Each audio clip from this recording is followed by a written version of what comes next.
গভীর অন্ধকার এক জঙ্গল। গাছপালাগুলো এতটাই ঘন যে দিনের আলো সেখানে পৌঁছাতে পারে না। পুরনো বিশাল সব গাছের ডালপালাগুলো যেন একে অপরের সাথে মিশে এক রহস্যময় ছাদের সৃষ্টি করেছে। স্যাঁতসেঁতে মাটিতে শেওলা আর আগাছা জন্মে জঙ্গলের পরিবেশটাকে আরো ভুতুড়ে করে তুলেছে। এই ভয়ঙ্কর জঙ্গলের নীরবতা মাঝে মাঝে শুধু পোকামাকড়ের কিচিরমিচির আর দূর থেকে ভেসে আসা কোনো রহস্যময় প্রাণীর ডাকে ভেঙে খান খান হয়ে যায়। একদিন পূর্ণিমা রাতে এই জঙ্গলের পাশ দিয়ে যাচ্ছিল একটি ছোট্ট মেয়ে। তার নাম ছিল মায়া। মায়ার বয়স 8 বছর। তবে তার সাহস ছিল অনেক বড়দের চেয়েও বেশি।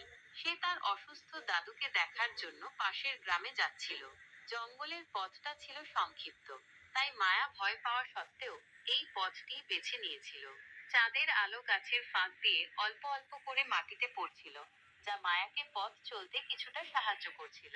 চারপাশের জমাট বাঁধা অন্ধকার আর অদ্ভুত নীরবতা মায়ের বুকের ভেতর একটা চাপা ভয় জাগিয়ে তুলছিল।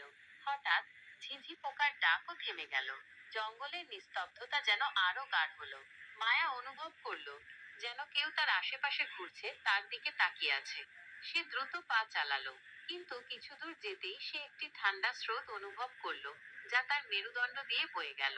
মনে হলো যেন কোনো অদৃশ্য হাত তার শরীর স্পর্শ করলো। মায়া ভয়ে কেঁপে উঠল, তবুও সাহস হারালো না।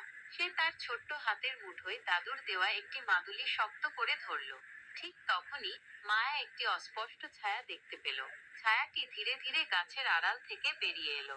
পূর্ণ চাঁদের আলোয় মায়া দেখল ছায়াটি একটি লম্বা, পাতলা মানুষের মতো, যার মুখটা আবছা আর চোখ দুটো জ্বলজ্বল করছে। মায়া বুঝতে পারল এটা কোনো সাধারণ মানুষ নয়, এটা একটা ভূত। ভয়ে তার পা যেন মাটিতে গেঁথে গেল। সে চিৎকার করতে চাইল, কিন্তু তার গলা দিয়ে কোনো আওয়াজ বের হলো না। ভূতটি ধীরে ধীরে মায়ার দিকে এগিয়ে আসতে লাগলো।